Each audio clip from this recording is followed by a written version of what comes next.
Hi வணக்கம். நான் அம்ஜத், உங்கள் ஆசிஃப் பிரியாணியில் இருந்து. நம்ம ஆசிஃபில் குழந்தைங்கள்ல இருந்து பெரியவங்க வரைக்கும் அதிகமாக விரும்பி சாப்பிட்றது இந்த 65 முகலாய் பிரியாணி தான்.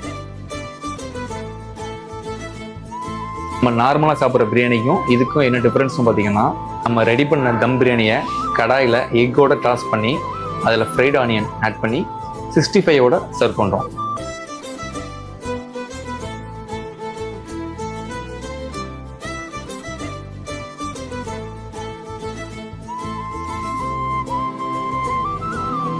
கேட்கும்போது சிம்பிளாக இருந்தாலும் நம்ம ஆசிஃபில் டேஸ்ட் பண்ணும்போது டேஸ்ட் ரொம்பவே நல்லாயிருக்கும்.